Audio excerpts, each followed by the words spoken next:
Hello, good morning. Welcome to filler form. आप सभी का स्वागत है फिलर फॉर्म पर। मैं Atul Kushwaha.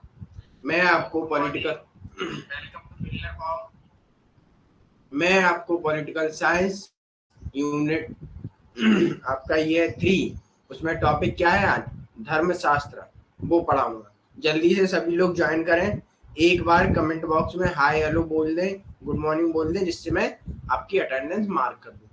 Okay, good morning अनु।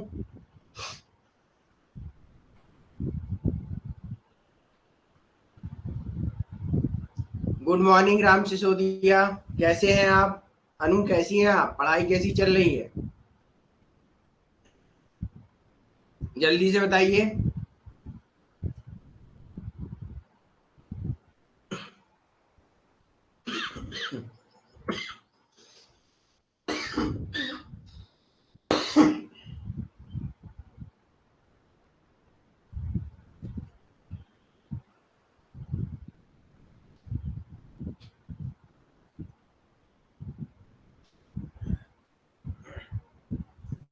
चलिए, अच्छा है योगी राम सिसोदिया, आपकी पढ़ाई अच्छी चल रही। और आते जाइए सभी लोग।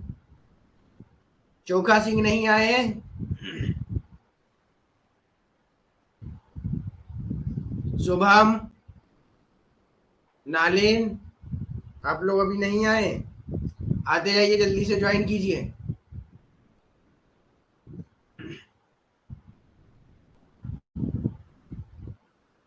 4 मिनट हम लोग वेट करेंगे, उसके बाद क्लास स्टार्ट करेंगे। किसी भी स्टूडेंट का कोई भी डाउट हो, बताए मुझे। ओके। गुड मॉर्निंग समृद्धि, कैसी हैं आप?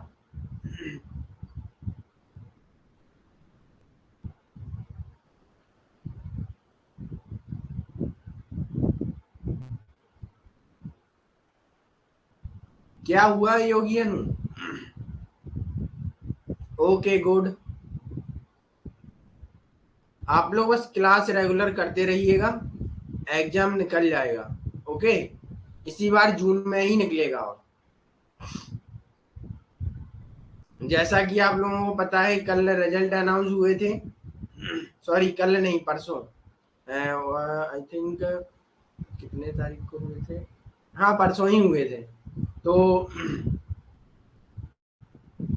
अब जल्दी से जल्दी एप्लीकेशन फॉर्म आएंगे और आप सभी लोग फिल करें उन्हें, ठीक है?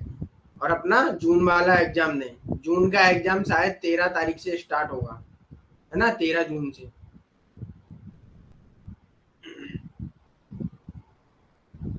चलिए, आते जाइए जल्दी से सभी।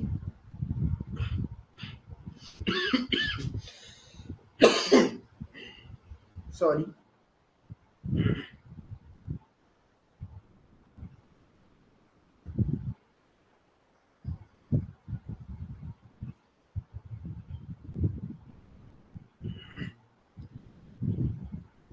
परसेंटाइल रहा है 90.16 भी रहा है जनरल का। और ओबीसी का 98 कुछ पर हो गया है जेआरएफ, है ना?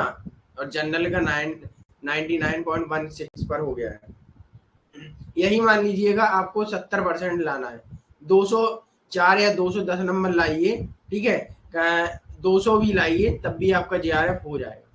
लेकिन हम लोग यहाँ क्या प्रैक्टिस करेंगे कि भाई हम लोगों को एग्जाम में नंबर कम से कम सेकेंड पेपर में 70 प्लस करने हैं, और फर्स्ट पेपर में 30 या 35 प्लस करने हैं, ठीक? तो इससे क्या है, हम लोग श्योर होंगे कि हमारा जेआरएफ हो जाएगा इस बार। ओके,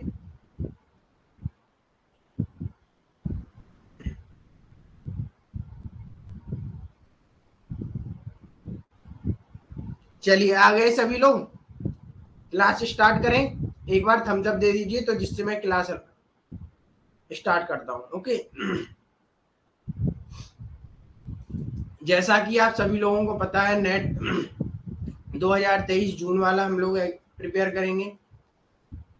सहायक प्रोफेसर के न्यू बैच लॉन्च हो चुके हैं। पेपर फर्स्ट, पेपर सेकंड किसी को भी लेना हो, आपके किसी दोस्त या साथी को लेना हो, उसे आप बताएं। इसमें आप इसमें आपको पेपर 1 और पेपर 2 दोनों की क्लासें, नोट्स सब कुछ मिलता है। एक ही बैच में आपको सारा प्रोवाइड करा दिया जाएगा। प्रॉपर नोट्स मिलेंगे आपको, PYQ और 100+ मॉक टेस्ट। ओके,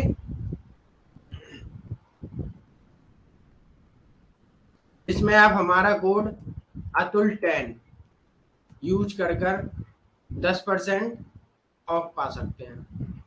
अभी फिलहाल कल से ही ये ऑफर आया है कि आपको 25% ऑफ चल रहा है।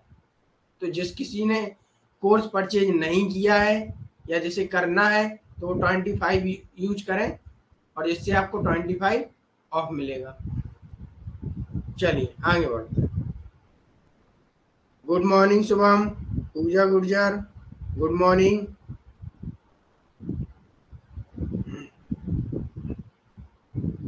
आज हम लोग पढ़ेंगे पॉलिटिकल साइंस यूनिट नंबर 3 का टॉपिक धर्मशास्त्र।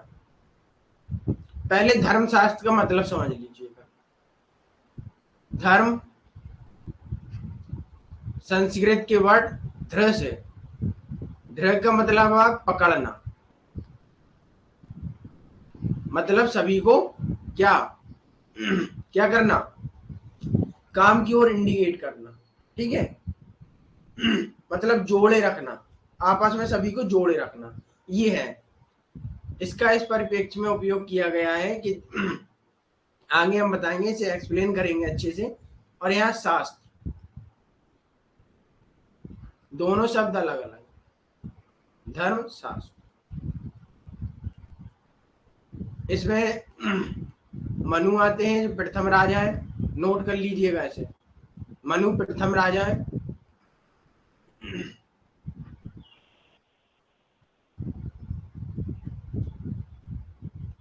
चलिए आगे बढ़ते।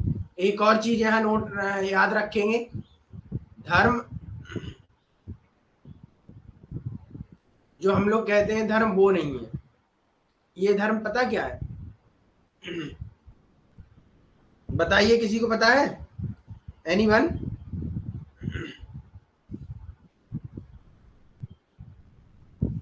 जल्दी से बताइए। पूजा, शुभम, राम सिसोदिया, चोखा सिंह, कोई भी आया है? नहीं आया है?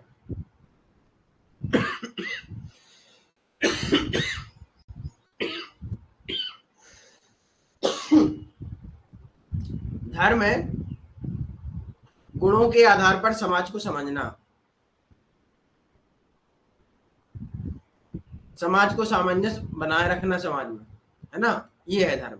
धर्म काम है, व्यक्ति का काम है, ना कि ये सांस्कृतिक टर्म है।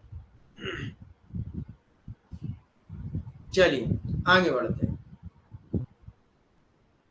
सबसे पहले हम लोग परिचय देख लेते हैं। The word dharma comes from the Sanskrit root dhar, क्या अभी जो हमने आपको बताया, जिसका अर्थ क्या है? होल्ड, पकड़ना। धर्म वह है जो समाज को जोड़े रखता है। अगला देख लेते हैं, द टर्म ऑफ शास्त्र। शास्त्र क्या है? शास्त्र एक सिस्टमैटिक तरीका है, सिस्टमैटिक स्टडी है। ये किसकी है? समाज को समझने के लिए। किसी भी हमें समाज को समझना है तो शास्त्र को पढ़ना पड़ेगा। जो 3 शास्त्र है, शास्त्र क्या है? वो सिस्टमैटिक स्टडी है, जैसा कि हम लोगों ने कल पढ़ा था कौटिल्य की क्लास में, है ना? तो वही ये दोनों थिंकर क्या है, आपस में मैच भी करते हैं। अभी आगे पढ़ेंगे। कौटिल्य ने आपको मंडल सिद्धांत दिया, मनु ने आपको धर्मशास्त्र में, मनु ने आपको सप्तांग थ्योरी दी, जिसमें वही 7 ऑर्गन बताए हैं राज्य के, जो बॉडी के होते हैं। ठीक है, तो इसका अर्थ समझिए। शास्त्र शब्द का अर्थ है सामान्य सिद्धांतों का एक व्यवस्थित अध्ययन, जो मानव गतिविधियों का विस्तृत संगठन है। मानव को बताएगा किस नियम के अनुसार क्या करना चाहिए, क्या नहीं करना चाहिए, और कैसे हम लोग। धर्मशास्त्र आपको ये ज्ञात कराता है कि मानव, मनुष्य जो है वो अपने लक्ष्य उसका क्या है? मोक्ष प्राप्त करना। चाहे इसमें कौन हो, राजा हो चाहे प्रजा हो, दोनों को अपना लक्ष्य प्राप्त करना है। लक्ष्य है मोक्ष। मोक्ष कैसे प्राप्त होगा और कौन इसे कराएगा? कौन मतलब इस पथ पर चलाएगा आपको, इस रास्ते पर चलाएगा? और कौन देखेगा इसे कि आप सही चल रहे हैं या नहीं। तो इन सब का उत्तर यही है कि आपको इन सब के लिए राजा राजा देखेगा, राजा का मुख्य कार्य। और राजा को भी मोक्ष प्राप्त करना है, तो राजा मोक्ष कैसे प्राप्त करेगा? राजा अपने कार्यों को उचित प्रकार से करेगा, मानवीय ढंग से करेगा, किसी के ऊपर दरिद्रता वो अत्याचार नहीं करेगा, है ना। तो ऐसे ही राजा अपने अच्छे काम करेगा, उससे राजा को मोक्ष प्राप्त होगा। यहाँ किसी को कोई प्रॉब्लम बताइए, जल्दी से एक बार थम्स अप दीजिए।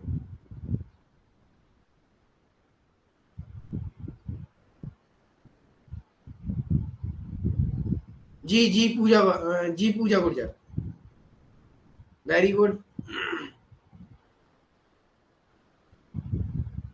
नहीं है किसी को, ओके। धर्मशास्त्र धर्म से संबंधित व्यवस्थित ग्रंथ है, सामान्य सिद्धांत और धर्मीय आचरण की विस्तृत सामग्री है। ठीक है, ये नोट कर लेना, असेसन रीजन में पूछा जाता है। अगली टर्म ये है कि आपको ये नेचर में कैसा है, नेचर में ये डिडक्टिव है, डिडक्टिव निगमनात्मक। ये आपको फर्स्ट पेपर में आप लोग पढ़ेंगे रिसर्च में, डिडक्टिव एंड इंडक्टिव, निगमनात्मक और आगमनात्मक, ये दो टर्म यूज होगी।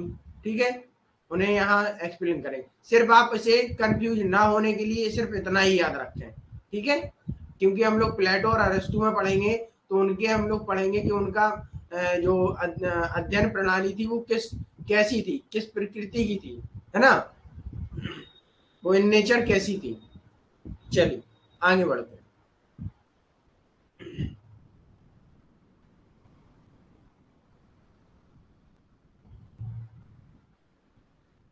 The concept of dharma is central concept in the Hindu system of political things. सबसे पहले ये याद रख लीजिए, धर्मशास्त्र या मनु के राजा को हम क्यों अध्ययन करते हैं। कहानी इस प्रकार है, पहले यहाँ ध्यान दीजिए, अभी नोट्स कोई भी नहीं बनाएगा, पहले इस बात पर ध्यान दीजिए। धर्मशास्त्र में कहा जाता है, मतलब एक अलग ही दुनिया है, जो दुनिया कैसी है, वो सपने लोग ही है, कल्पना ही कर रही है। कल्पना क्या थी, वो लोग कहते हैं कि राज्य का जन्म कैसे हुआ, राज्य कैसे आए। जब हम लोग, आप ये बताइए, जब लोग आदिवासी होते थे तब कहीं कुछ नहीं होता था, जिसको जो काम करना है वो करे, तब कुछ भी नहीं था। तो ऐसे ही ऐसे सब कुछ हुआ।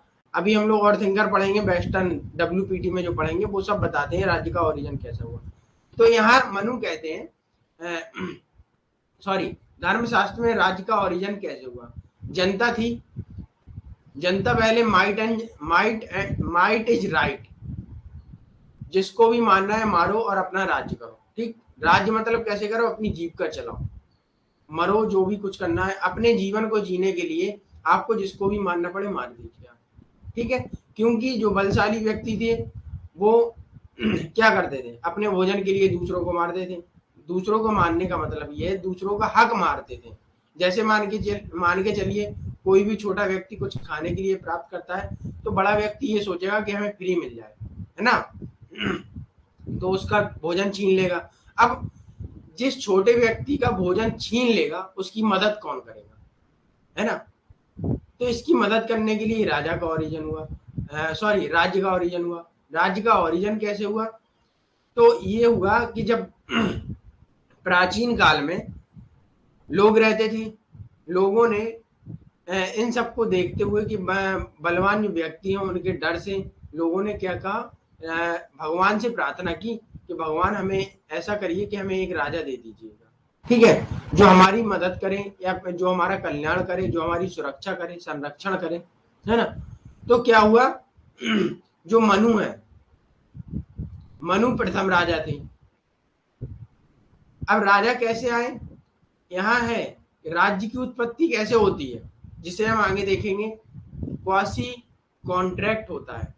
क्वासी कॉन्ट्रैक्ट मतलब अर्ध संबंध, अर्ध वो होता है कॉन्ट्रैक्ट आपका, संविदा, संविदा समझते हैं, समझौता, जिसे हिंदी में कहते हैं अर्ध संविदा।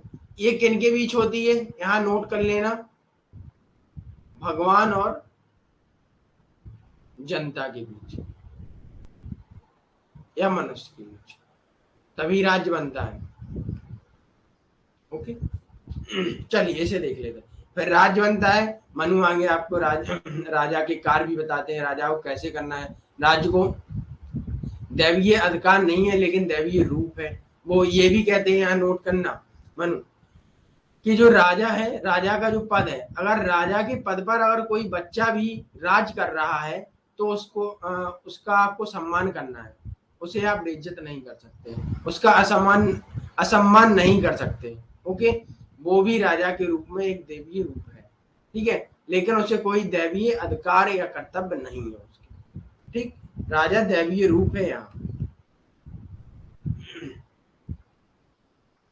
लेकिन दैवीय कर्तव्य या अधिकार प्राप्त नहीं है, ये नोट कर लेना।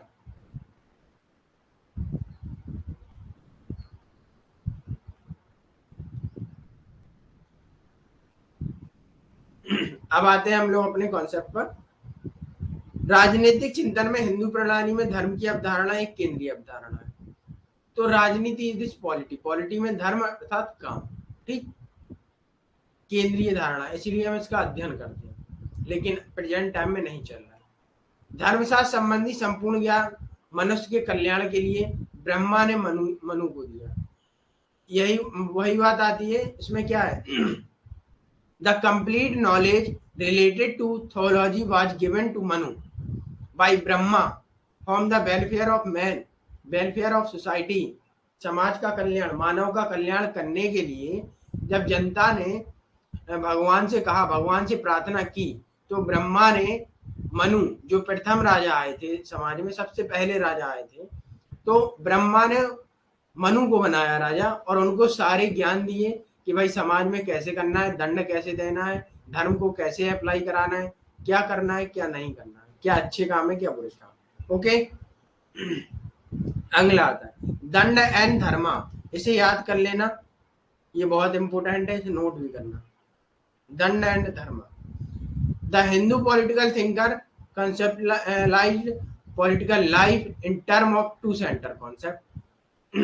हिंदू राजनीतिक विचारकों ने दो जो सेंटर में रखे हैं पॉइंट, तो उनको क्या कहते हैं, दंड और धर्म। दंड किस लिए है, जो धर्म के अनुसार नहीं चल रहा होगा, जो धर्म के अनुसार काम नहीं कर रहा होगा, उसे दंड दिया जाए, ठीक है। दंड मतलब आपको काम, अगर आप ठीक कर रहे हैं, सॉरी गलत काम कर रहे हैं तो उसके लिए आपको दंडित करना, ठीक। अगला पॉइंट है for them ruling a territory origin community unlimitedly consent in using danda to maintain dharma, आप धर्म को मेंटेन कराने के लिए दंड दे सकते हैं, ठीक है। ये राजा को क्या मिला था, ब्रह्मा के द्वारा एक इसे ऐसे मान लीजिएगा वरदान मिला था, या उसके कार्य मिले थे, जिम्मेदारियां थी कि समाज का आप कल्याण कैसे करेंगे। समाज का कल्याण तभी होगा जब आप धर्म को सही से चलाने के लिए दंड देंगे। ये नहीं कि कोई भी व्यक्ति अपने मन से कुछ भी करे, तो ऐसा नहीं हो सकता। वो क्या था, वो प्राचीन काल था जहाँ जंगल व्यवस्था थी, माइट इज राइट। यहाँ किसी को प्रॉब्लम, उनके लिए क्षेत्रीय रूप से संगठित समुदाय पर शासन करना, अंततः धर्म को बनाए रखना, जो शासन करना है वो धर्म का बनाए रखना, धर्म दंड के द्वारा। चलिए, किसी को कोई यहाँ प्रॉब्लम, किसी का कोई डाउट है?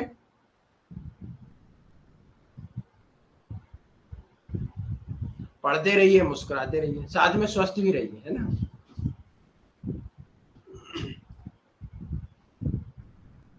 जल्दी एक बार बताइए, हम सब देखें। समृद्धि, राम सिसोदिया, पूजा गुर्जर, योगी, अनु, शुभम,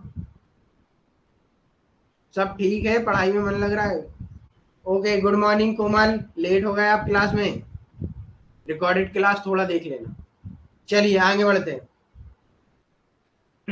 अब बताते हैं धर्म में कैसे वो हुआ, ओरिजिन कैसे हुआ। हिंदू टेक्स्ट में दो चीजें हैं, हिंदू ग्रंथ में दो चीजें हैं, श्रुति और स्मृति।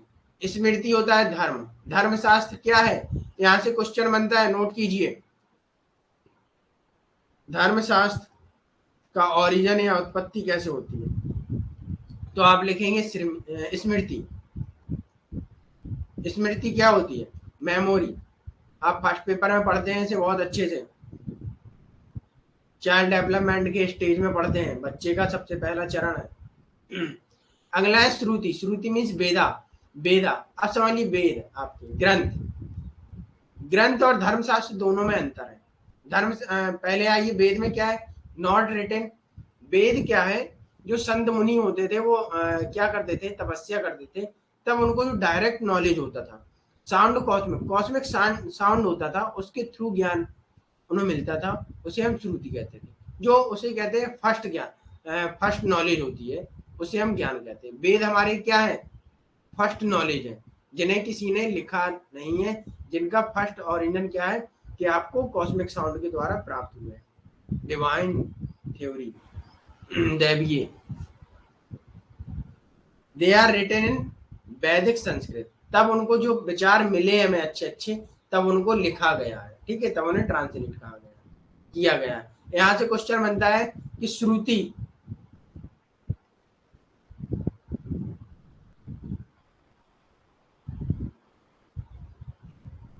और स्मृति प्राइमरी कौन है, द्वितीयक कौन है? तो द्वितीयक होगा आपका स्मृति, प्राथमिक ये होगा। स्मृति क्या है? धर्मशास्त्र। धर्मशास्त्र स्मृति है जिसे लिखा गया है, ठीक है। इसे मुनियों ने नहीं लिखा है। एक राजा मान लीजिए, जो सेकेंड स्टेज के मुनि थे, जो ध्यान नहीं लगाते थे, वो टेक्स्ट से लिखते थे। पढ़ा था अगला सुता में, ब्राह्मण वाला टॉपिक। ये बेस किन के ऊपर होते हैं? किन के ऊपर बेस्ड होते हैं? श्रुति के ऊपर। जब श्रुति होगी तभी ये वेद लिखे, सॉरी धर्मशास्त्र लिखा गया, ठीक है। इसी से कि कहाँ कौन सा चैप्टर में कौन सा वो दिया गया है, कौन सा अच्छा है कौन सा बुरा है। ये लौकिक संस्कृत है और ये अलौकिक है। हिंदी वाले लिख लें।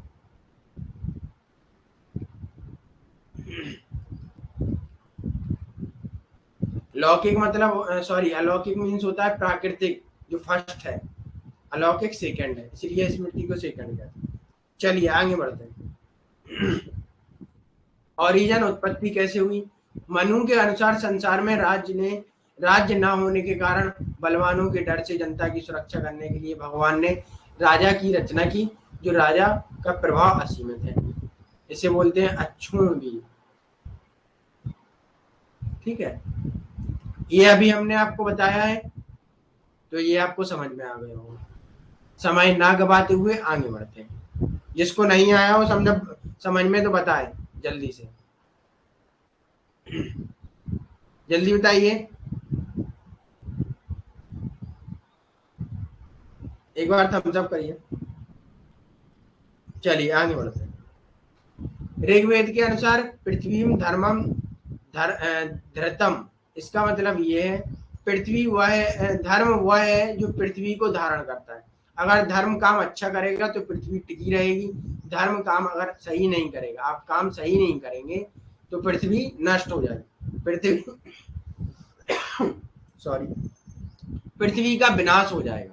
आपको अपने कार्य अच्छे करें तो अच्छा रहेगा, पृथ्वी भी बनी रहेगी। नहीं, आप काम अच्छे नहीं करेंगे तो पृथ्वी नष्ट हो जाएगी। मनुस्मृति में सबसे प्रभावशाली परंपरा है कि कैसे क्या करा जाता है। Tradition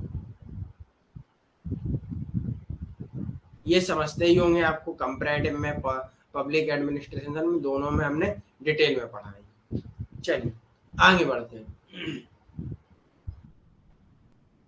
However, in Dharmashastra, the king had only divine personality, but is not right divine right. उसका व्यक्तित्व जो है वो एक दिव्य है, दैवीय है, मतलब उसको सम्मान भगवान के रूप ही दिया जाएगा। अगर उसकी जगह पर कोई बच्चा है तो उसे भी सम्मान दिया जाएगा, उसकी कोई वो आलोचना नहीं कर सकता है, लेकिन कोई दैवीय अधिकार नहीं है। लेकिन उसे भगवान के रूप में कोई अधिकार नहीं है कि भाई वो जो भी कहे वो कर दे, ठीक है, ऐसा नहीं है। The king was under the ruler of dharma.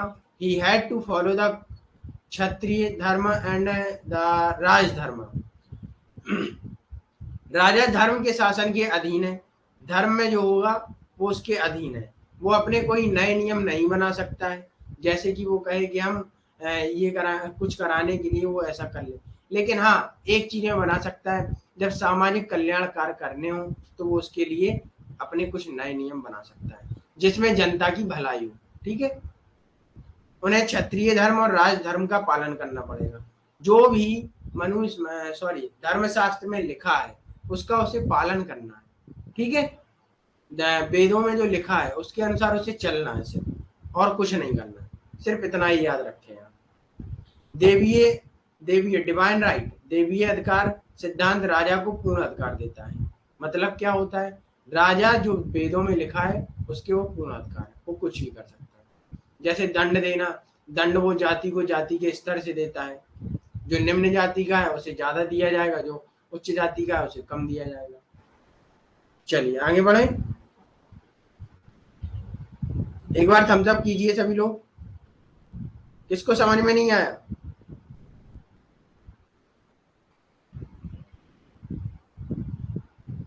धर्म अर्थात काम, काम के बारे में मनुस्मृति में लिखा हुआ है। पुरुषार्थ, पुरुष बल, इसे और डिटेल में समझे। पुरुष बल कि आप मानव कब है, तो आप जीवन के 4 लक्ष्य उन्होंने बताए हैं जिन्हें प्राप्त करने के लिए क्या है, 4 लक्ष्य। धर्म अर्थात काम, अर्थ धन संपत्ति, काम धर्म, लॉ नियम, काम काम आपका, ये संस्कृत वर्ड है ये। और इन सबको प्राप्त करने के लिए मोक्ष, सबको आपको प्राप्त करने के लिए कार्य अच्छे करने पड़ेंगे। इसमें आपकी मदद कौन करेगा, राजा करेगा। ओके, सबको समझ आ रहा है। चलिए, These goal represent a balanced way of life। ये क्या है, ये जीवन को संतुलित रखने के वे हैं लक्ष्य। जीवन को संतुलित कैसे रखा जाए, ये उसके लिए धर्मशास्त्र में दिए हैं चारों गोल, कि आप जीवन को संतुलित ऐसे रखें भौतिक और आध्यात्मिक तरीके दोनों से। धर्म अर्थ काम, भौतिक इसका मतलब ये है कि आपको भौतिक संसाधन ज्यादा है और आपकी इच्छा बढ़ती ही जा रही है। जैसे आपका प्रेजेंट टाइम है, प्रेजेंट टाइम में क्या है यूथ का, भाई उन्हें एप्पल का फोन चाहिए, उन्हें एक से एक अच्छी से अच्छी टेक्नोलॉजिकल एंड टेक्नो आइटम्स चाहिए। ठीक है, एसेसरीज चाहिए। अगर उनके पास लैपटॉप है तो उसे ब्रांडेड चाहिए, हर चीज उन्हें ब्रांडेड चाहिए। वो उनकी भौतिक दुनिया हुई। भौतिक और आध्यात्मिक आपका कुछ मानवीय होना चाहिए कि भाई गरीब की हम मदद कर सके, कुछ अंतरात्मा से आपके सही काम झलके कि हम कुछ समाज के लिए कल्याण कर सके। तो इन दोनों के बीच सामंजस्य बनाने के लिए धर्मशास्त्र में ये 4 आपको लक्ष्य दिए गए, धर्म अर्थ काम मोक्ष। ठीक है, दोनों में सामंजस्य बनाने के लिए आगे बढ़ो। उन्होंने कुछ 4 आश्रम की रचना, 4 आश्रम भी बताए जो जीवन काल में आपको करने चाहिए। ठीक है, आश्रम जीवन के विभिन्न चरण हैं, विभिन्न चरणों को भी दर्शाता है। प्रत्येक चरण में प्रत्येक आश्रम का एक विशिष्ट लक्ष्य है। जो 4 आश्रम है आपके 4 जीवन के 4 स्टेज, 4 पीरियड में, सबका अलग अलग काम है आपके जीवन में। तो इस समय सबसे पहले पता है कौन सा धर्म है, कौन सा आश्रम है, ब्रह्मचर्य आश्रम, जिसमें आप क्या करेंगे, विद्यार्जन करेंगे। कैसे, आप उठेंगे 25 साल तक आप लोग पढ़िए, कुछ नहीं हो रहा है तो फिर परिवार पोषण करिए, उसे बोलते हैं गृहस्थ आश्रम। ब्रह्मचर्य आप पढ़िए, पढ़ना विद्यार्जन। आधुनिक अगर टर्म में हम लोग समझे, मॉडर्न सोसाइटी के अनुसार समझे, तो हम लोग क्या करते हैं, एक लक्ष्य होता है हम लोगों के, हम लोग इतने तक तैयारी करेंगे। अगर तैयारी जो गवर्नमेंट जॉब या प्राइवेट जॉब की तैयारी करेंगे, होता है तो ठीक है, नहीं होता है तो ठीक है। उसीलिए इन्होंने बताया विद्या अर्जन करने के लिए आपको 25 साल है। ठीक है, 25 साल तक आप विद्या अर्जन कीजिए, 25 वर्ष तक आप विद्या अर्जन कीजिए। उसके बाद आपका अगला स्टेज क्या है, गृहस्थ जीवन भी जिए। गृहस्थ जीवन में आइए। गृहस्थ जीवन क्या है, परिवार का पालन पोषण करना, जिसमें 25 से 50 साल तक, 25 से 50 साल तक आप अपने परिवार के साथ बढ़िया खुश रहिए, काम करिए, जो भी कुछ करना है वो करिए, आनंद करिए। अगला आता है वानप्रस्थ। वानप्रस्थ में क्या है, अब 50 से 75 वर्ष, 25 वर्ष में आप संसार की मोह माया को घर में रहकर ही त्याग देना। आप अपनी पत्नी से, बच्चों से अलग हो जाइए। ठीक है, उनका कहना ये है, जो ये आश्रम है। आप अब अपने बारे में सोचिए ठीक है, मतलब ये है कि आप अपने बारे में ये नहीं कि हमारा ही कल्याण हो, आप कुछ समाज के सांसारिक कार्यों से अलग हो जाइए, समाज के कल्याण के लिए कुछ करिए और आप वानप्रस्थ वन की ओर चले जाइए। वन की ओर जाना है 75 के बाद, 75 से 100 साल में आप वन की ओर चले जाइए और वहां तपस्या कीजिए। इससे क्या है, चारों आश्रम आपके जीवन में संतुलन भी पैदा करेंगे और जो चार लक्ष्य हैं वो आपको सामंजस्य बनाए रखेंगे।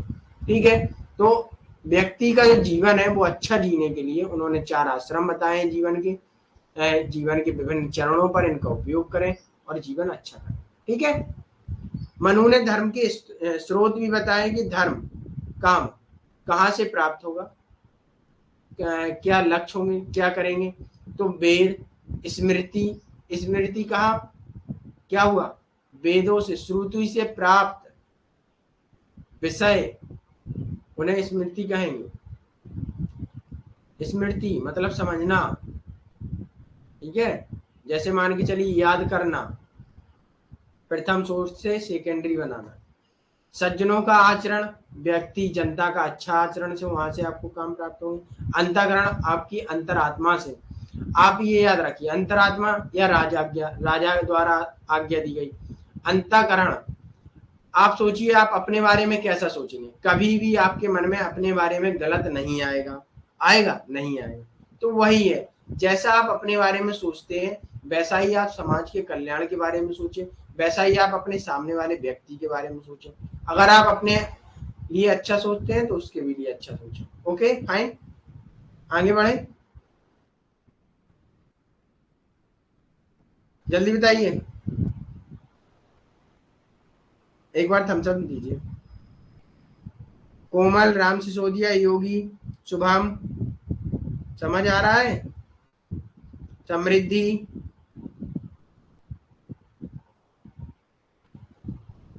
बताइए जल्दी से।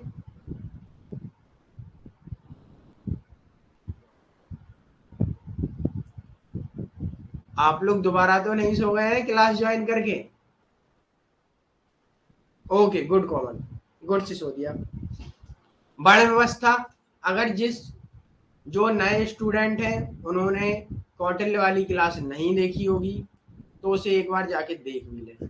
ओके, कौटिल्य वाली क्लास देख लें, वर्ण व्यवस्था वहां भी आपको समझ में अच्छे से आ जाए, यहाँ भी देख लेंगे। वर्ण व्यवस्था, समाज में 4 चरण दिए गए हैं जनता के लिए कि वो जो जिस स्तर में जन्म लेगा उसी स्तर में उसके जो कार्य रहेंगे उसी स्तर में रहेंगे। 4 वर्ण हैं, ब्राह्मण, क्षत्रिय, वैश्य, शूद्र। ये आपको क्या है, ये राजा होगा, क्षत्रिय सेना होगी, वैश्य व्यापार करेगा, शूद्र निम्न स्तर के काम करेगा।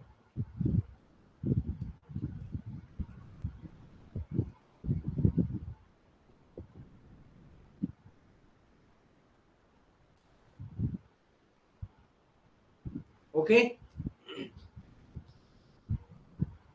धर्मशास्त्र के अनुसार प्रत्येक वर्ण का पालन करना चाहिए। प्रत्येक वर्ण को अपने धर्म मतलब अपने अनुसार धर्म के अनुसार जो उसे कार्य दिए गए हैं वो करने चाहिए। ये नहीं कोई एक दूसरे के कार्य में हस्तक्षेप करे, मतलब शूद्र है वो कहे हमें पंडित बनना है, तो ऐसा नहीं होगा। अग्नसुता भी पढ़ा है, तो उसमें क्या कहते हैं, 5वीं जाति है अरहत, कोई भी सन्यासी बन सकता है, जो ज्ञानी होगा वो अरहत होगा, सन्यासी हो सकता है। कौटिल्य भी इसके लिए क्या थे,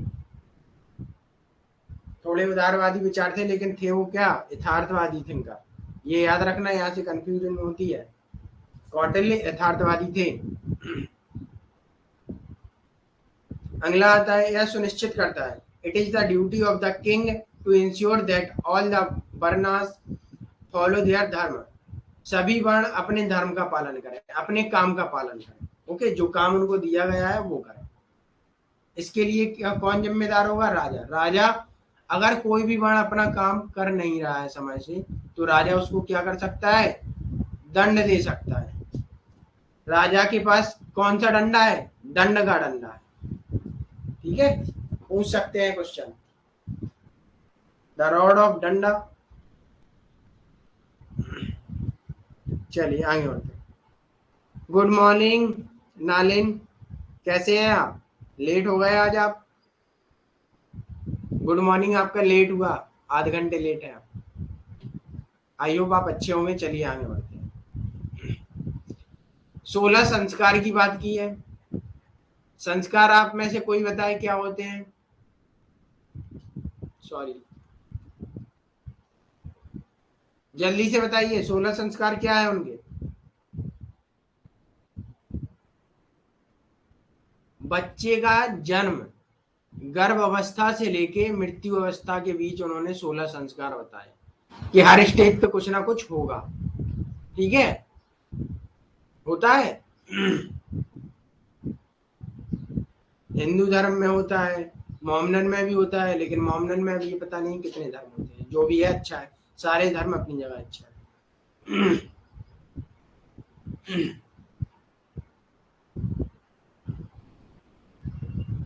ओके गुड।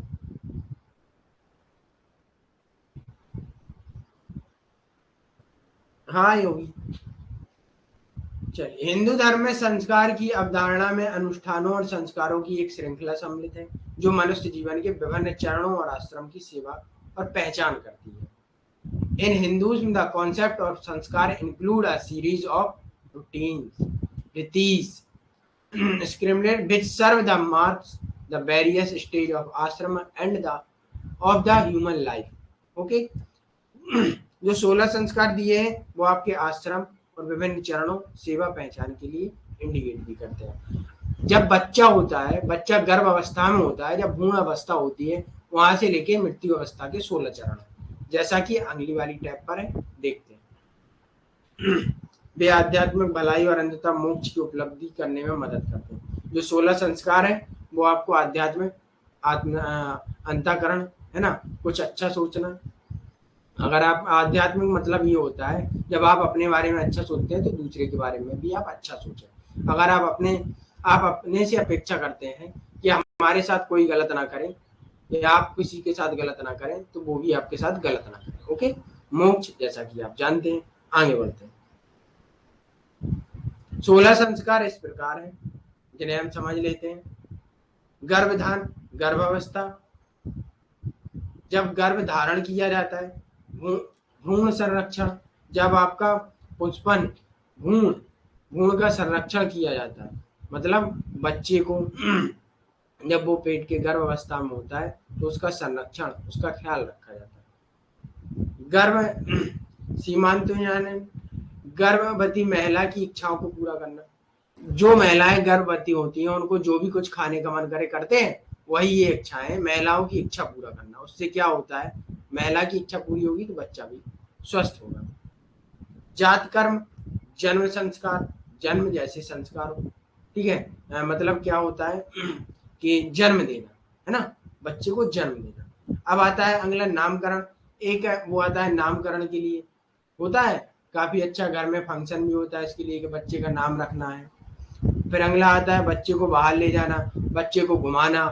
फिर अन्य प्रशासन, बच्चे को ठोस भोजन कराना। पहले स्तनपान करता है ना, अपनी माँ से वो स्तनपान करता है। उसके बाद फिर आता है अन्नपान, अन्नप्राशन, बच्चे को ठोस भोजन खिलाना। उसके बाद क्या आता है, मुंडन आता है। मुंडन के भी लिए अच्छे अच्छे फंक्शन होते हैं घरों में। बाल काटना, कर्णभेद, कान छिदवाना, उपनयन, पवित्र धागा, जिसे क्या कहते हैं, जनेऊ बोला जाता है।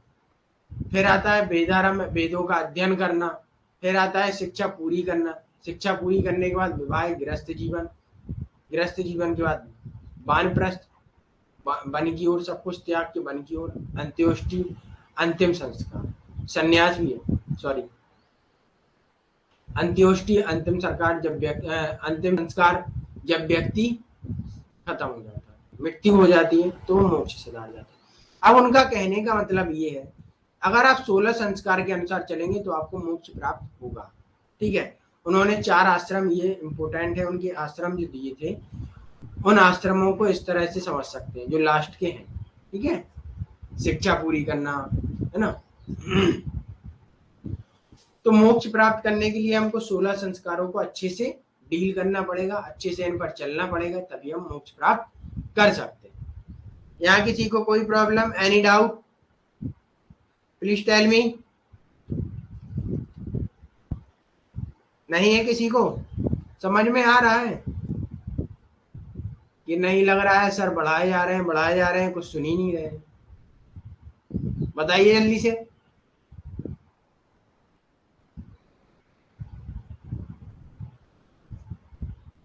एक बार थम्स अप दीजिए, आगे बढ़ा जाए। ओके गुड, आराम से सो दिया। क्लास बोरिंग तो नहीं लग रही है कि कहाँ से सर ने सुबह से नींद भी खराब कर दी और क्लास भी बोरिंग है? ऐसा तो नहीं है? अगर ऐसा हो तो बताएं।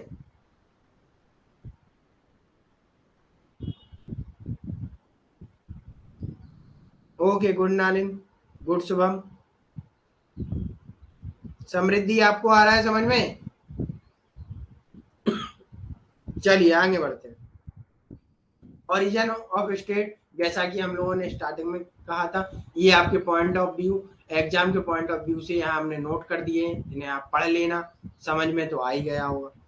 राज्य की उत्पत्ति अर्ध संवादात्मक, क्वासी कॉन्ट्रैक्चुअल। राज्य मनुष्य और ईश्वर के बीच का एक अनुबंध है। राज्य कैसे बना? मनुष्य और ईश्वर के बीच अनुबंध है। मनु प्रथम राजा है, विधि निर्माता है, और कानून पालन कराना लोगों का कर्तव्य है। ठीक है, कानून का पालन करना लोगों का कर्तव्य। यहाँ याद रखेंगे मनु के अध्याय 7 में राज्य के सिद्धांत दिए हैं, ये बहुत इंपॉर्टेंट है, यहाँ याद रखें। दूसरी वाली कौन सी योगी अनु, कौन सी क्लास बोरिंग लगती है? Comparative public administration. हाँ उसमें कुछ टेक्निकल, उसमें कोई कहानी नहीं है ना। चलिए उसमें हम अपने ऊपर कहानी बना लेंगे, तब बोरिंग नहीं होगी। ओके चलिए, मनुस्मृति में याद रखिएगा किस चैप्टर में क्या दिया गया है, इसे आप लोग नोट करेंगे। चैप्टर 7 अध्याय 7 में राज्य के सिद्धांत, इंपोर्टेंट है कहीं, ठीक है, इसे नोट कर लीजिएगा। अगला आता है आपका चैप्टर 3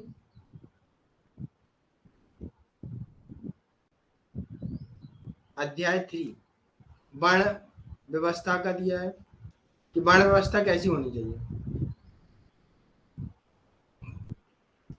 चैप्टर नंबर 8 इसमें दिया है वुमेन राइट, महिलाओं के क्या अधिकार हैं। मनु ने धर्मशास्त्र में महिलाओं को बहुत कम अधिकार दिए गए हैं। ठीक है, कहा गया है कि भाई रुकना थोड़ा भी,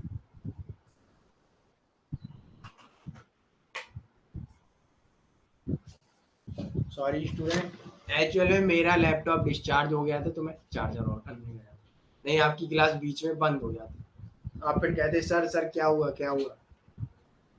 ठीक है चलिए, चैप्टर हो गए, चैप्टर 8 और चैप्टर 3 वर्ण व्यवस्था, वुमेन राइट, और साथ में आपके राज्य के सिद्धांत। ठीक है, टोटल चैप्टर कितने हैं कोई भी बताए?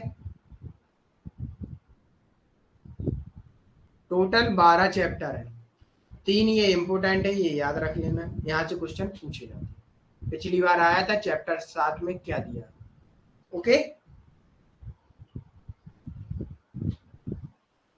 आगे बढ़े। अकॉर्डिंग टू दिस थ्योरी, इस सिद्धांत के अनुसार कोई राज्य नहीं था, यानी अराजकता थी। इस स्थिति में मत्स्यान प्रचलन था, जिसका मतलब क्या है? माइट इज राइट, अर्थात बड़ी मछली, यहाँ बड़ी मछली से तात्पर्य जो बलवान व्यक्ति है वो छोटे व्यक्ति को खा जाएगा, उसका शोषण कर लेगा, उसे या फिर गुलाम बना लेगा, है ना, यही चीज है। चलिए आगे बढ़ते हैं।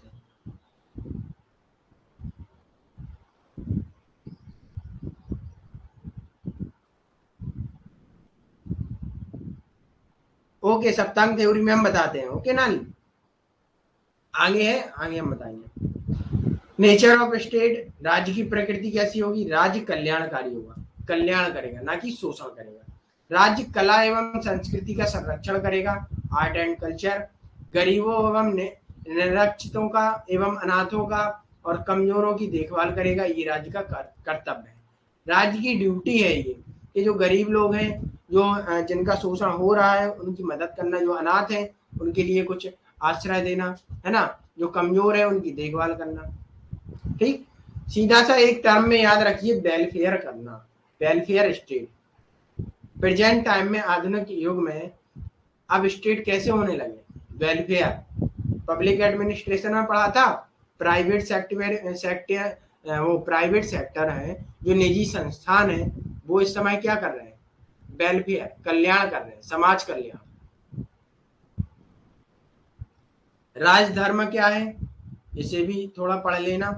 भारतीय दर्शन में धर्म सत्य है और राजा सत्य का संरक्षक एवं धारक है।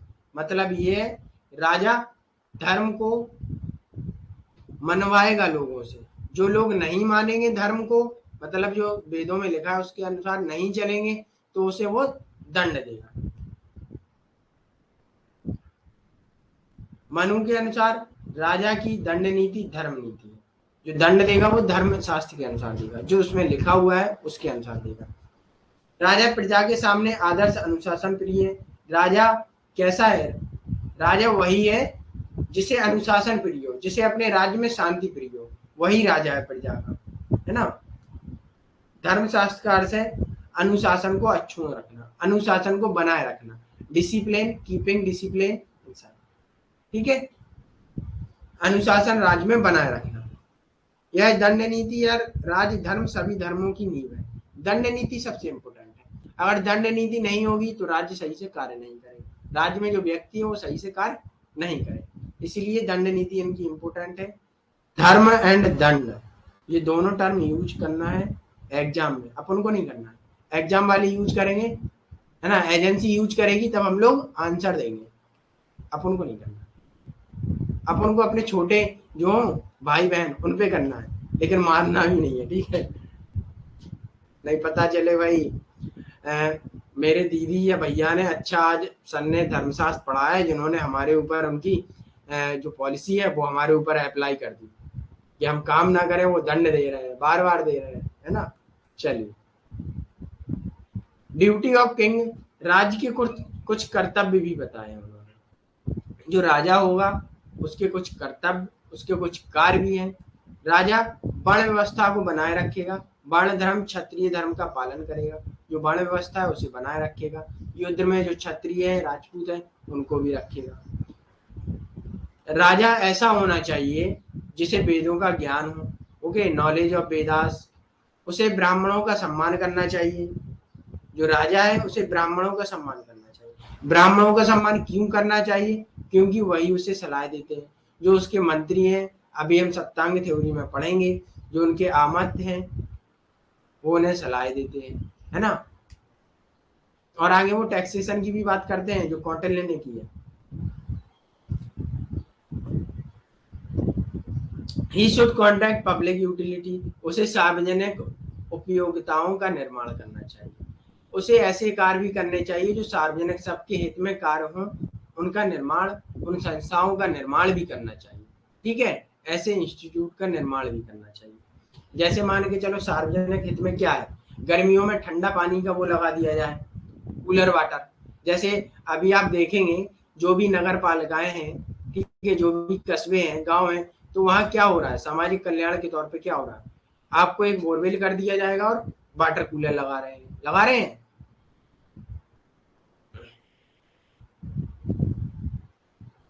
योग्यक्षेम प्राप्त करने में मदद करना चाहिए। योग्यक्षेम मतलब चार जो पुरुषार्थ बताए थे हमने आपको, क्या था, धर्म, अर्थ, काम, मोक्ष। इन चारों को प्राप्त करवाने के लिए, इनके रास्ते पे चलाने के लिए ये राजा का कार्य है, जो हमने आपको बताया था। ये आपको किताबी भाषा है तो इसे हमने समझा दिया है, ये एग्जाम में ऐसे ही यूज होती है, ओके। चलिए आगे बढ़ते हैं। कुछ और है उनके शास्त्रों के अनुसार दंड होना चाहिए। मनुस्मृति में क्या है कि जो शास्त्र में दंड देने के तरीके हैं उन्हें ही यूज किया जाना चाहिए, ना किसी को ज्यादा दंड देना चाहिए ना कम। राजा को ये बताया, वर्ण जितना कम होगा उस अपराधी के लिए सजा उतनी अधिक होगी। निम्न स्तर के व्यक्ति को ज्यादा दंड, उच्च स्तर को कम, क्योंकि वो उच्च स्तर वाला अगर कुछ करेगा तो वो समझ के करेगा, ना, उनका मानना ये था। इसी परिप्रेक्ष्य में इनकी आलोचना भी की गई है। ठीक है, आगे हम आलोचना भी देखेंगे। कराधान टैक्सेशन के सिद्धांत भी बताए हैं। टैक्सेशन डायरेक्ट प्रिंसिपल, सीधे अनुपातिक, अनुपातिक भूमि उर्वरकता। मतलब इसे समझिए, जैसे आप हैं, अगर आप पैसा ज्यादा कमाते हैं तो आप टैक्स ज्यादा देंगे। अगर आप खेती आपकी अच्छी होती है, भूमि उर्वरकता, आपकी जमीन की फर्टिलिटी अच्छी है और उसमें उत्पादन अच्छा होता है और आप पैसा भी ज्यादा कमाते हैं, तो आप टैक्स के रूप में ज्यादा देंगे, ज्यादा पे करेंगे। ओके, सीधे अनुपातिक इसे ही बोलते हैं, डायरेक्ट प्रोपोर्शनल। ठीक है। अगला आता है धर्मशास्त्र महिलाओं को हीन दर्जा देता है। चैप्टर किसमें दिया है? धर्मशास्त्र में महिलाओं के राइट के बारे में। चैप्टर कौन सा है? बताए कोई भी जल्दी से, अभी हमने बताए थे।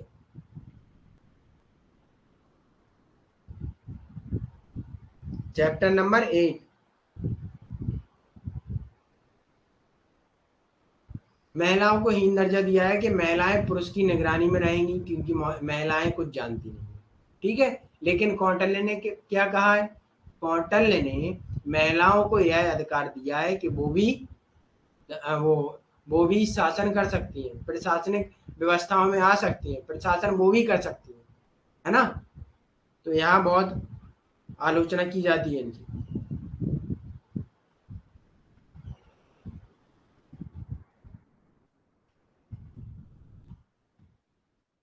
यहाँ ये हो गया है। अब इसमें याद रखिए, कुछ चीजें नोट कीजिए आप।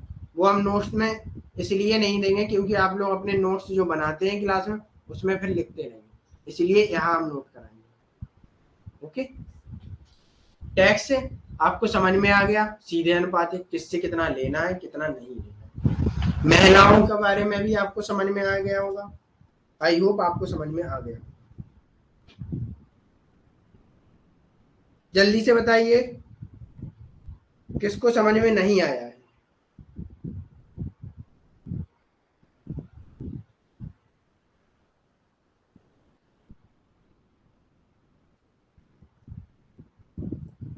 शुभम, नालिन, और कोई है? योगी, कोमल, पूजा, सिमरन,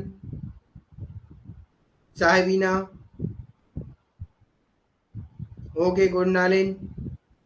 चोखाराम, आज आए नहीं आप क्लास शायद। ओके गुड सिमरन।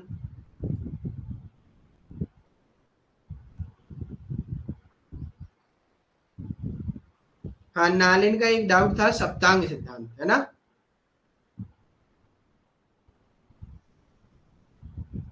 चलिए, सप्तांग थ्योरी क्या है? कौटिल्य की देख लीजिए पहले। कौटिल्य ने राज्य को ह्यूमन शरीर से वो किया है कंपेयर। 7 अंग कौन कौन से हैं? कोई भी बताए जल्दी से। स्वामी, आमद,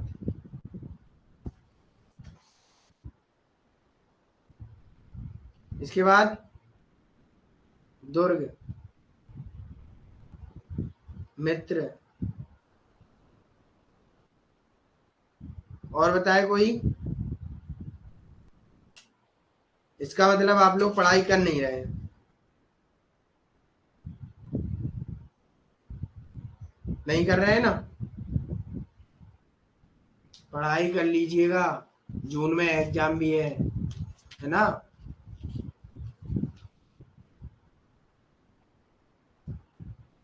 ओके वेट, थोड़ा रुकना।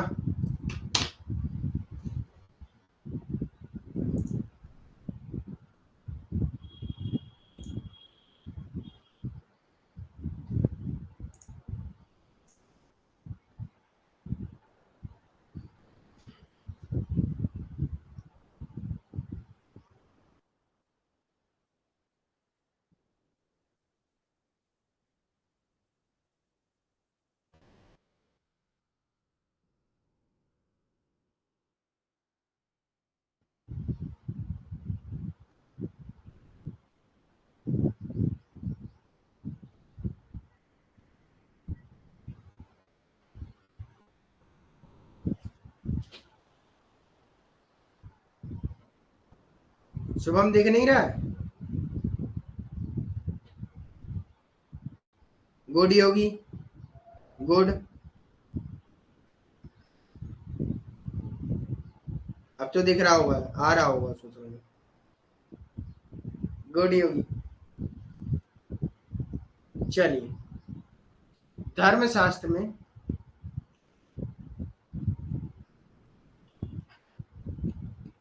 सप्तांग थ्योरी भी है।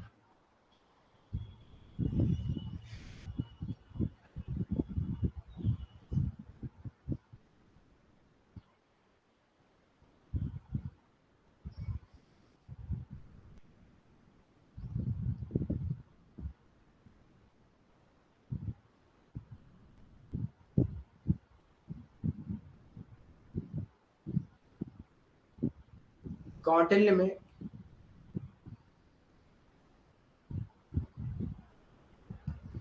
मंडल सिद्धांत भी है।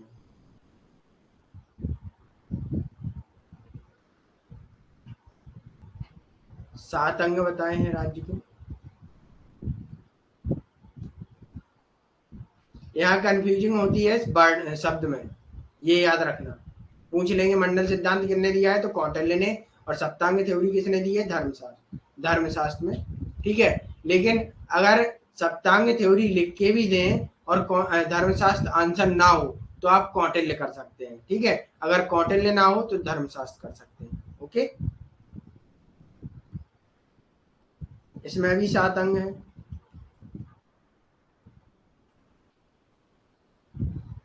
तो पहले आप आते हैं धर्मशास्त्र में। स्वामी, राजा। दूसरा आता है मंत्री, आमद। पुर या दुर्ग, इसे पुर भी बोलते हैं, या दुर्ग।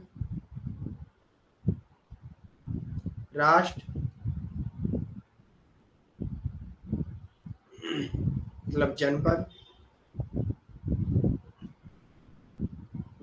कोष,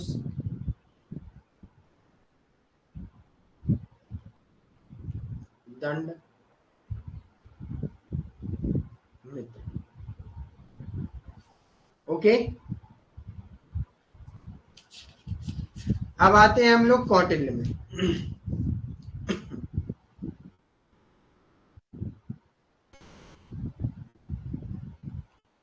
स्वामी, आमात,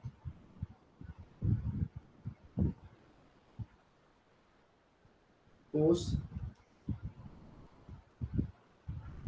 दंड, दुर्ग, जनपद,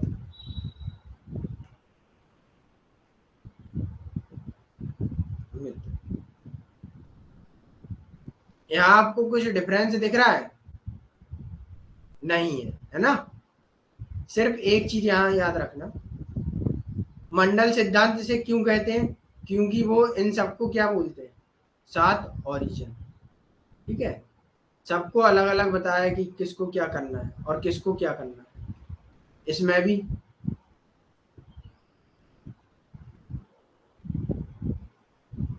ना, ये दोनों में अधिकतर सेम है, बस शब्द का अंतर है। ये याद रखना है, और कुछ नहीं, और कुछ भी नहीं। सारे शब्दों का इसमें अर्थ वही है। ठीक है, इनका भी देखिए, स्वामी, इनका भी कहना है सप्तांग थ्योरी में, सॉरी, सप्तांग थ्योरी में स्वामी राजा आत्मा होगा जो डिसीजन लेगा। उसकी मदद कौन करेगा? आमात करेगा। और आमात जो दुर्ग, इस पर निर्भर है। राष्ट्र, जनपद, दुर्ग पर निर्भर है। कोष जनता पर निर्भर है। कैसे निर्भर है? टैक्स देगी, टैक्स देगी। अगर जो गलत देते हैं टैक्स, जो नहीं देते हैं, जो धर्म के अनुसार काम नहीं करते हैं, उनको दंड देगी। मित्र आपका दोस्त।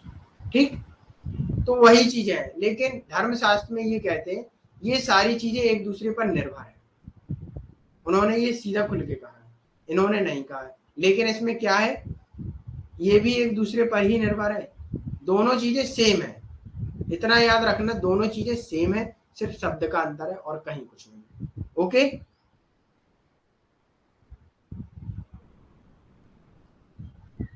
हाँ, अब यहाँ किसी को कोई डाउट है? नालिन, आपका डाउट क्लियर हुआ या नहीं, हमें बताएं, जल्दी से बताओ नालिन।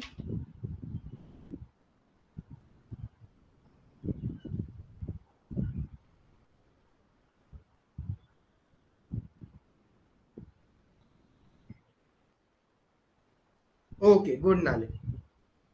ये समझ लीजिए दोनों सेम है, बस शब्द का अंतर है और कहीं कुछ नहीं। चलिए, अब और किसी का कोई डाउट है?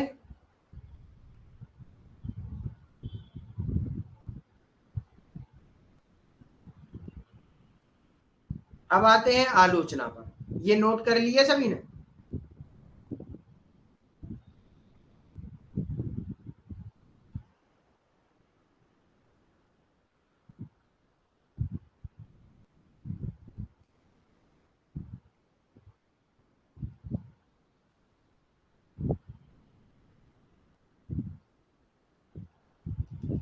क्रिटिसाइज, इनकी आलोचना की जाती है। आलोचना किस परिप्रेक्ष्य में कहा जाता है? कि इन्होंने महिलाओं को निम्न दर्जा, पहला, महिलाओं को निम्न दर्जा,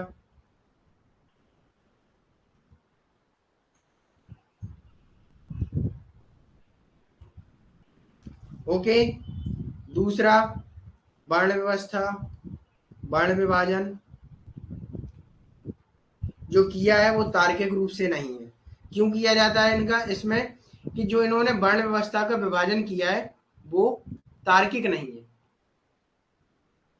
अब जैसे मान के चलिए, कोई भी व्यक्ति है, उसने निम्न जाति में जन्म लिया, वो, उसकी इच्छा है कि वो भी एक अच्छा काम करे, वो भी उच्च स्तर पे जाए, तो वो जा ही नहीं सकता है। उन्होंने कहा है कि आपने जन्म निम्न अवस्था में या निम्न स्तर में लिया है, तो वही आपकी जिंदगी है, वही आपका जीवन है, उसे ही आपको जीना पड़ेगा और अंत में मर जाना पड़ेगा। आप समाज में उच्च स्तर के कोई काम नहीं कर सकते, कोई आनंद नहीं ले सकते, कुछ भी नहीं कर सकते।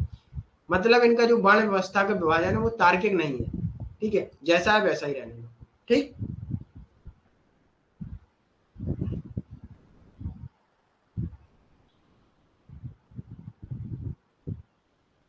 किस में होता है योगी? आपको डाउट किस में होता है बताइए? तब तक तीसरी आलोचना हम देखते हैं। तीसरी आलोचना क्या है? वो कहते हैं कि राजा जो है वो दैवीय उत्पत्ति है। तो ऐसा तो हो नहीं सकता है ना? तो इस वजह से ये भी अतार्किक है, इसका भी कोई उन्होंने लॉजिक नहीं दिया। सिर्फ उन्होंने बोल दिया कि जो राजा है उसका जन्म कैसे हुआ है, वो दैवीय है, दैवीय रूप है। भगवान ने, ब्रह्मा ने उसे स्वयं बनाया है, जिसका कोई उन्होंने तर्क नहीं दिया कि कैसे बनाया है, क्यों बनाया है। बस उन्होंने सीधा एक बोल दिया है कि राज्य में जब अराजकता थी और जनता ने भगवान से प्रार्थना की और उन्होंने वरदान में सीधा राजा बना दिया, तो कभी आपकी प्रार्थना स्वीकार हुई है? तो ये तर्क नहीं दिया इन्होंने कि कैसे क्या हुआ है। इस चीज की आलोचना करते, इस चीज की आलोचना की जाती है। ओके,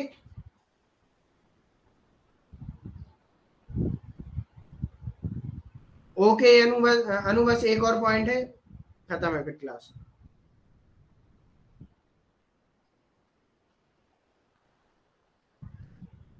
चौथा पॉइंट ये है, मनु जो कर्तव्य और बल पर ध्यान देते हैं।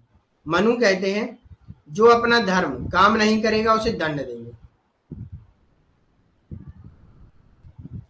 मतलब ये है, व्यक्ति को वो फोर्सफुली कहते हैं आपको अपना काम करना पड़ेगा, आपके पास कोई स्वतंत्रता या कोई अधिकार नहीं है।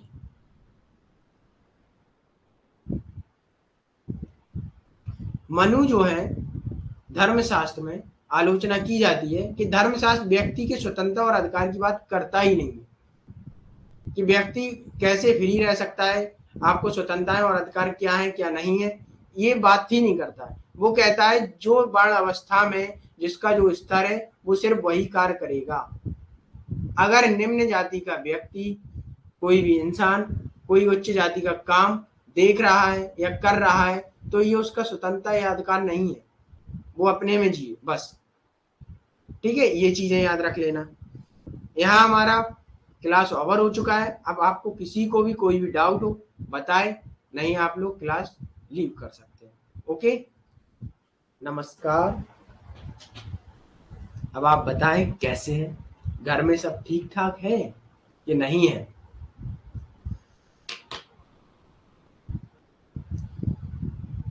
ओके अनु, क्लास ओवर हो गई है, आप जा सकते हैं।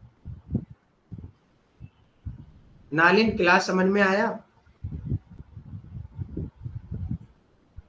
नोट्स बना लेना, इसमें और कुछ ज्यादा पढ़ने लायक है नहीं जो एग्जाम की। ओके सिमरन, राम सिसोदिया, ओके। चलिए, तो सबको समझ में आया।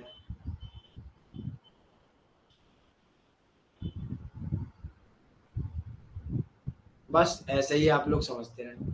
नहीं, मैं समझाता रहूंगा ना। चलिए, बाय बाय, स्वस्थ रहिए, सुरक्षित रहिए, अच्छे से रहिए। ठीक है, चलते हैं, बाय।